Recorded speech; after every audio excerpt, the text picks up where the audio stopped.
नून league, Rana Sanaullah उनकी जो भी पुष्ट पनाही कर रहे हैं।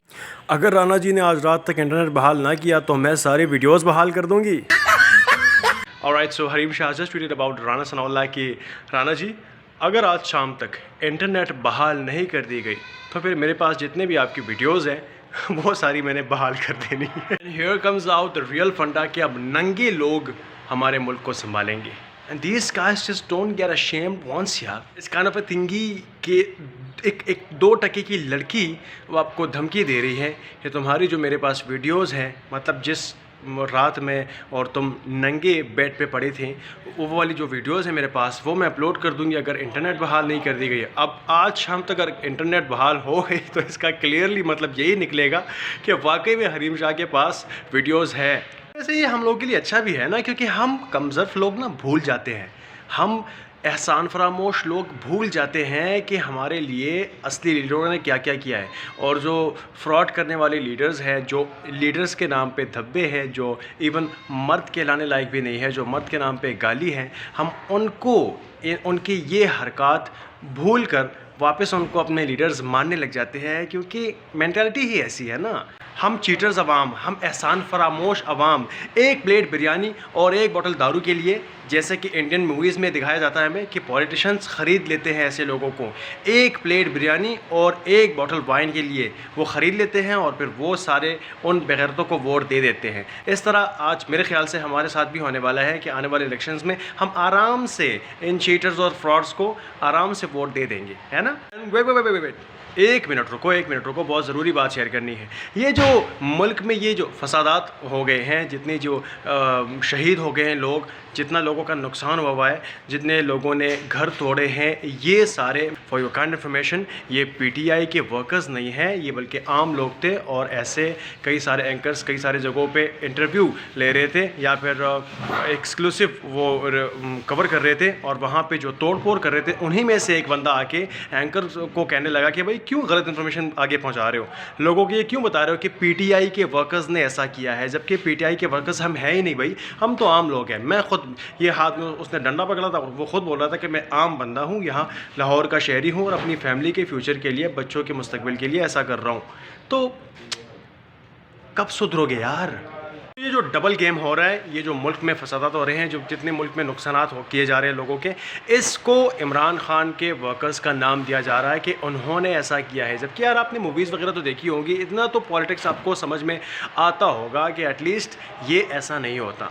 ऐसा होता है कि असल में 35 से 40 लोग होते हैं, जो स्पेशली जो कॉलेज के डॉन होते हैं, किंग होते हैं, या जिन जिन कॉलेजों में जो गुंडे मवाली होते हैं, जो ख़ास इन्हीं कामों के लिए फेमस होते हैं, उन जैसे लोगों को पैसे दिए जाते हैं कि भाई आओ इमरान खान का नाम लो और तोड़ फोड़ शुरू कर दो, आपको इसके बदले में पैसे मिलेंगे। ऐसे लोग फिर आगे लोगों को आग भी लगा देते हैं पैसे लेने की खातिर। उनको पैसे मिल रहे होते हैं, ख़ुद को भी आग लगाने पर मजबूर हो जाते हैं, बल्कि ये उनका डेली का काम होता है, रोज़ का। I was just telling my friend yesterday कि मैं उसको समझा रहा था कि भाई ऐसा नहीं है, वो उसकी मेंटालिटी ऐसी है कि मतलब जो बंदा जैसे उसको समझाना चाहे वो वैसा समझ लेता है। हम आवाम आम तौर से हर मुल्क की आवाम ऐसी ही सोचती है, ऐसे ही करती है, जो उनको दिखाया जाता है वो वैसे ही कर जाती है, वैसे ही सोच लेती है, हालांकि ऐसा होता नहीं।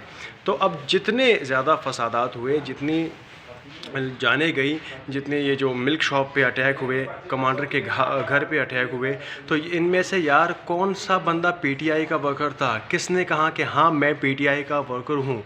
बल्कि वो तो चिल्ला चिल्ला कर बोल रहे थे कि पीटीआई शीटीआई के वर्कर्स नहीं हैं, हम ख़ुद के लिए लड़ाई कर रहे हैं, ख़ुद के लिए लड़ने घर से निकल आए हैं अपनी जान हथेली पे रख के। And the wildest thing here is कि हम लोगों ने इतनी आसानी से मान भी लिया कि हाँ वाकई में ये इमरान खान की वजह से ऐसा हुआ है। तो माय क्वेश्चन इज़ कि जिन लोगों ने इमरान खान को पकड़वाने की साजिश रची, उनको पकड़वा भी लिया, उन लोगों ने, वो भी तो मुल्क के पॉलिटिशियंस ही है ना, और तो कोई नहीं है ना। तो उन लोगों ने ऐसा क्यों नहीं सोचा कि अगर इमरान खान को पकड़वा लेंगे तो इसके बाद फिर मुल्क का क्या हशर होना है। ये तो उनको हमसे ज़्यादा आइडिया था, बेहतर आइडिया था उनको कि खून बहेगा यहाँ पे और कत्लेआम होगा यहाँ पे, घर तोड़ने पर लोग आ जाएंगे, पुलिस की बेइज्जती होगी, बदनामी होगी, मुल्क की फ़ौज बदनाम होगी और क्या क्या नहीं होगा। तो ये सब कुछ उन्होंने क्यों नहीं सोचा। और ऊपर से फिर इल्लीगल अरेस्ट, इमरान खान को इलीगली अरेस्ट करवा लिया गया। उसके बाद फिर कोर्ट के मुताबिक उनको प्रोटोकॉल के हिसाब से जितनी ज़्यादा उनको वापस इज़्ज़त मिली, तो ये बात तय हो गई कि वह तो इज़्ज़ु मन तशा व तो ज़िल्लु मन तशा। अल्लाह जिसे इज़्ज़त देना चाहे वो किसी हाल में भी दे देता है, और जिसे ज़िल्लत देना चाहे उसको किसी हाल में भी इज़्ज़त नहीं मिलती, फिर चाहे वो ज़बरदस्ती छीन ही क्यों ना रहा हो किसी से अपनी इज़्ज़त को। तो एक बात जहन में बिठा ले कि इस तरह का कोई सीन नहीं था। पीटीआई के वर्कर्स इंसाफ के लिए लड़ते हैं। ये जो मैं अगर इमरान खान के लिए बोल रहा हूँ, बात कर रहा हूँ, तो इसका यही हरगिज़ मतलब नहीं कि मैं इस पार्टी से ताल्लुक़ रखता हूँ। मैं किसी पार्टी वार्टी को नहीं मानता। जो इंसान हक़ की बात कर रहा है, जो इंसान सामने से भी और अंदर से भी दिखाई दे रहा है कि ये बंदा सही है, क्योंकि वो अपने ज़ाती मफाद के लिए नहीं लड़ रहा, हमारे लिए लड़ रहा है, हमारे लिए सब कुछ त्याग रहा है, हर चीज़ कुर्बान कर रहा है, फिर चाहे वो डिग्निटी हो, वेल्थ हो, कुछ भी हो। 72 साल की उम्र में एक इंसान को क्या चाहिए होता है? सिर्फ़ और सिर्फ आराम और फैमिली के साथ स्पेंड करने के लिए टाइम, जो इमरान खान बिल्कुल नहीं कर रहा।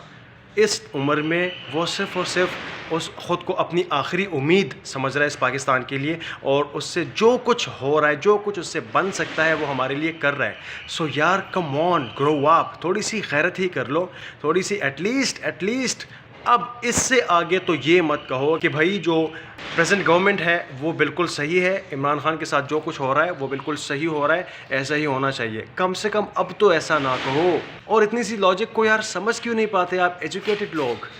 मतलब किसी को पैसे दिए जाएंगे आपका सर दर्द से अलग करने के लिए, अब उसको पैसे दिए जाएंगे तो वो जो भी नाम बोल देगा कि मुझे उसने भेजा है, तो आप मान लोगे कि हाँ वाकई वही मेरा दुश्मन है।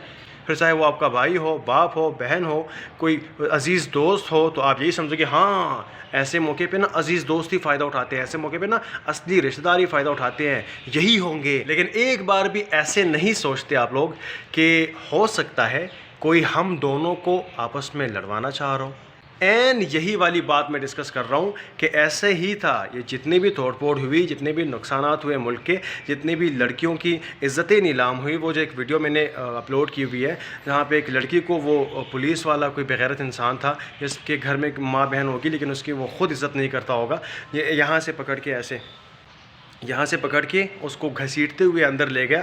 पता नहीं इसके साथ क्या क्या किया होगा, लेकिन हमारी जो आवाम थी बाहर रोड पे खड़ी थी, उन्होंने भी आगे बढ़ना शुरू किया और फिर प्रॉबली उनको छुड़ा लिया होगा उस लड़की को।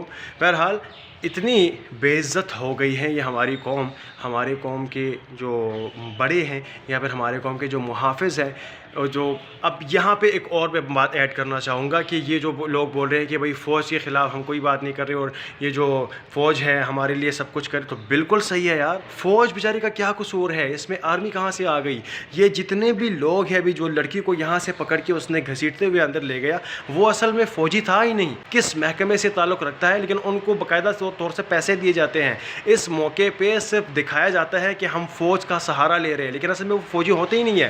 भाई फ़ौजी एक आम सा बंदा होता है जिसके लिए मुल्क के अलावा उसके दिल में और किसी चीज़ के लिए मोहब्बत नहीं होती, यहाँ तक कि अपनी माँ से भी ज़्यादा वो मोहब्बत मुल्क से करता है। तो एक मुल्क की बेटी जो उसकी बहन हो सकती है, बेटी हो सकती है, उसको सरेआम यहाँ चोटी से पकड़ के सरेआम रोड पे उसको घसीटते हुए अंदर ले जाता है और फिर पता नहीं क्या क्या होता है उसके साथ। ऐसा तो एक फ़ौजी बंदा नहीं कर सकता।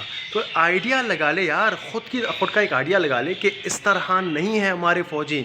हमारे मुल्क की जो आर्मी है वो ऐसे नहीं है। हाँ, हमारी आर्मी को जो चलाने वाले लोग हैं, जिन्होंने अपने बैंक्स में करोड़ों रुपए जमा किए हुए हैं, जो आर्मी के टैक्स और आर्मी के जो अखराजात हैं वो ये सब कुछ सोर्सेज दिखाकर ख़ुद के लिए पैसे जमा कर रहे होते हैं, उन लोगों की मैं बात कर रहा हूँ जो आर्मी को उंगलियों पे नचाते हैं। अब फ़ौजी है, बंदा है, वो तो अपने सुपीरियर का एहतराम करता है, उसका हर हुक्म मानेगा। वो बोलेगा कि भाई उस लड़की को घसीट कर लेके आओ, उसने गलत कुछ किया है, तो फ़ौजी तो हुक्म मानने का पाबंद है, वो ऐसे ही करेगा। तो जो ऊपर वाले लोग हैं, ये जो कहते हैं ना कि भाई ये जो वर्दी वाले हैं यही असल में धोखेबाज है, तो हम हमारा जो आवाम का जो टारगेट है ना, तो ये वो आर्मी वाले जो जवान जो हमारे लिए बॉर्डर पे लड़ रहे होते हैं, ये उनके बारे में नहीं है।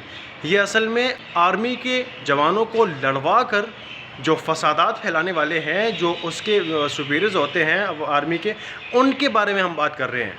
सो काइंडली यार थोड़ा सा सोच लिया करें हर बात के लिए, उसके बाद ही नीचे कोई कमेंट में बकवास कर लिया करें। Please subscribe my channel. Thank you.